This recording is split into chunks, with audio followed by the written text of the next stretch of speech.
Okey, kepada korang yang masih ragu-ragu dalam video ni, korang tak reti nak buat sendiri, korang boleh je PM aku dekat nombor yang aku bagi dekat description untuk aku repairkan untuk korang apa-apa pertukaran. So korang boleh PM dekat nombor tu lah.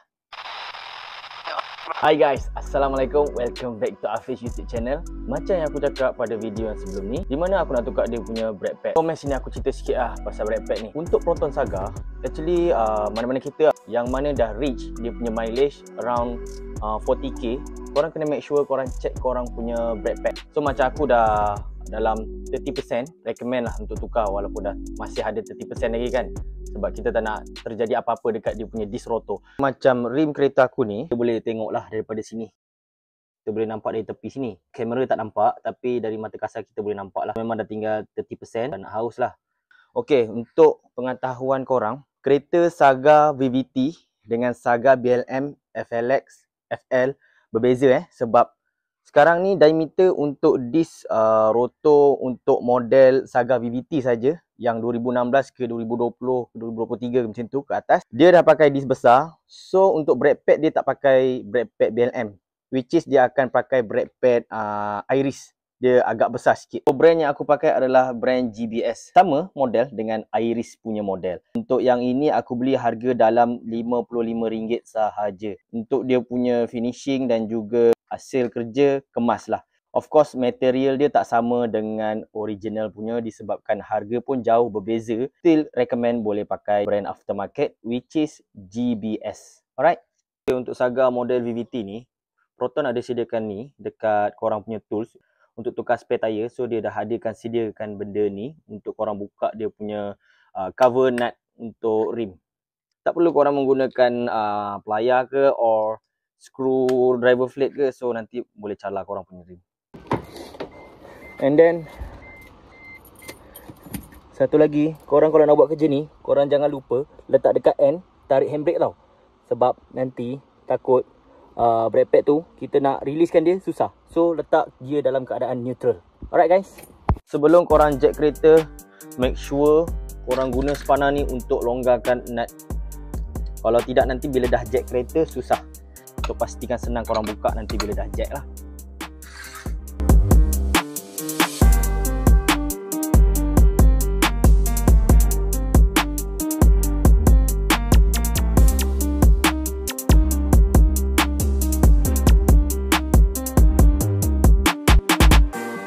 Okay guys, so kebiasaannya kalau dah lama tak buka rim ni, dia akan melekat kepada permukaan disc rotor tu. So korang jangan panik. Step pertama, korang ketuk atas, korang ketuk bawah, tidak akan tercabut macam ni. Okay, baru boleh buka. Right, kita buka style yang sebelah sana pula.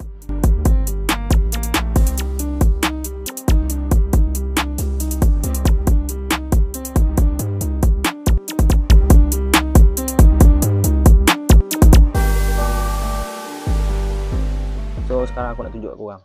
Okay, yang ni brake pad. So ni dia punya plate. Untuk dia punya brake pad tu dah nipis daripada dia punya plate. So macam ni punya situasi agak bahaya. Kemungkinan besar dia boleh makan korang punya disc rotor lah. Untuk buka dia punya brake caliper ni, korang kena pakai sama ada common ring ataupun korang punya ratchet box size 13. And then korang kena tahan spanner dekat sini size 15. So aku menggunakan ratchet yang kecil dan juga box 13. By the way kan, kalau korang nak dapatkan set toolbox macam ni, aku dah sediakan link dekat bawah. One set ni dekat Shopee dengan harga bawah RM20 saja.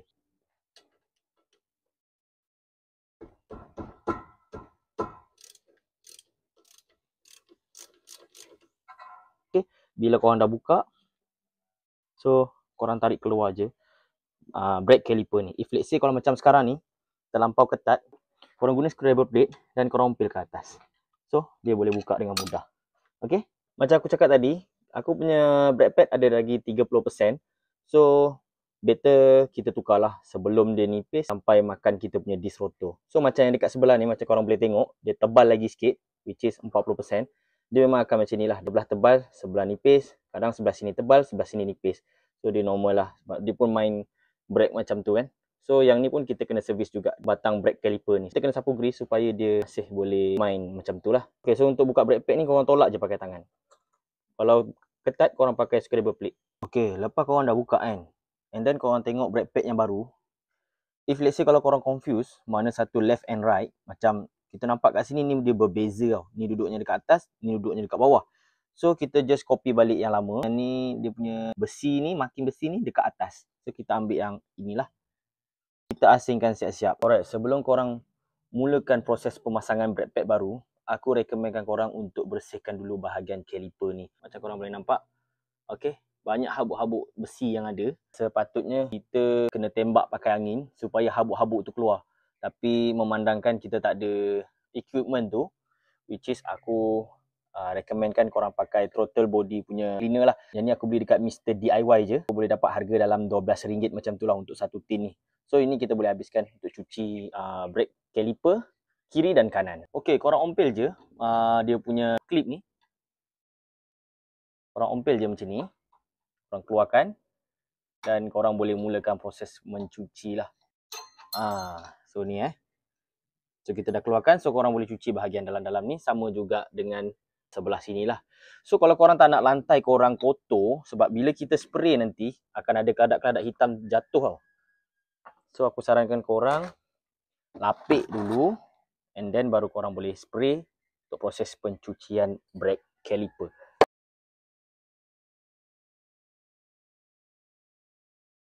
Okay, lepas korang cuci, korang punya clip, ni selepas, yang ni sebelum. So yang ni sebelum lah. So dia berhabuk, yang ni selepas lah korang dah cuci. Okay, selepas kerja mencuci, korang buka je getah ni daripada dia punya kepala ni. Okay, macam ni, korang tekan je, korang bawa keluar. Aku rekomenkan korang sapu grease keliling dia punya pin ni lah. Okay, pin brake caliper ni. Ini yang akan main brake caliper ni tolak ke dalam keluar, ke dalam keluar. Bila dia kering grease ni, dia boleh jam. So grease yang korang pakai kenalah high performance punya, yang high temperature punya, sebab ni bahagian brake. So untuk temperature bahagian brake sangat panas. So korang kena guna yang heavy duty punya. Okay, grease ni korang just celup je. Okay, biar dia ada grease. So korang ratakan lah. Kalau macam ni korang ratakan lah. Jangan bagi dia terlampau banyak. Korang just masukkan je dekat getah ni macam biasalah. Korang tekan je sampai masuk dalam. And then make sure getah ni kena masuk balik dalam slot dia. Ni sapu je sekeliling. Alright, macam tu je. Yang comot-comot ni make sure korang lap balik lah bagi dia bersih. So bawah dah apply. Kalau korang nak apply atas ni pun boleh je. Korang just ikat balik yang atas ni. And then korang buka yang ni. Dan korang boleh apply grease dekat atasnya juga. Macam aku akan apply dua-dua. So bagi dia lagi sedap main.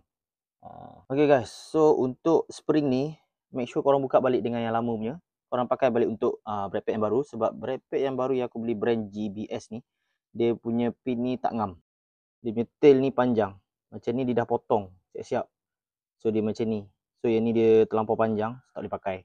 So korang pakai je balik yang lama. Macam mana cara dia? Nampak tak ada slot kat sini? Korang masukkan je spring tu dekat sini. Sebab kalau tak pakai nanti bila korang berjalan dia berbunyi. So ni spring dia bagi dia fit lah. Alright. Make sure korang jangan buang balik dekat yang lama. Korang pakai balik untuk brake pad yang baru. Korang just masukkan macam ni. Macam tu. Okay guys, so aku recommendkan korang pakai kertas pasir halus ke kasar ke. Korang sapu tepi-tepi ni pakai kertas pasir. Okay. Supaya permukaan dia tak tajam. So if let's say kalau disc rotor ni bergerak dengan brake pad yang baru ni, so kalau dia tajam dia akan menghasilkan bunyi.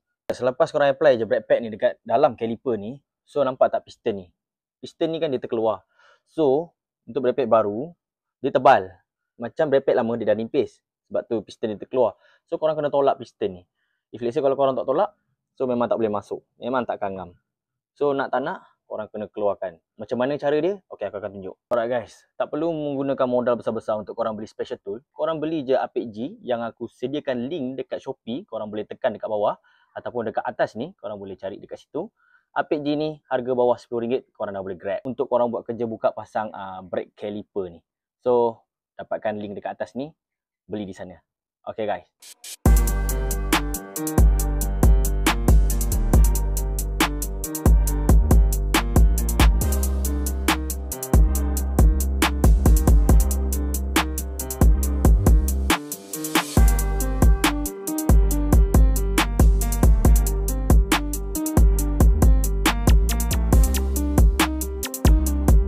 video tadi aku tunjuk sebelah kanan je, so aku tak perlu tunjuk dua-dua sebab proses dia sama saja. Sekarang brake dalam keadaan release, so dia tak cengkam pun. So korang jangan terus pasang tayar, ikat ketat, terus bawa kereta sebab nanti brake tak ada. So sekarang ni make sure kita start the engine dulu, tekan brake, disebabkan brake sekarang release, so kita nak cengkam dia balik. So kita cengkam dia balik, nampak? Baru ketat. Baru ketat. Kenapa kena buat macam tu? Disebabkan contoh kawasan korang nak undur ada kereta kat belakang ni, lepas tu brake tak ada, memang berlanggar lah dengan kereta belakang ni. Korang start dulu, pump brake dulu supaya brake cengkam dahulu, barulah korang boleh bergerakkan kereta. Itu tips untuk keselamatan. Korang yang newbies, yang baru nak DIY sendiri kat rumah, aku nasihatkan pump dulu brake tu, jangan terus bergerak. Alright.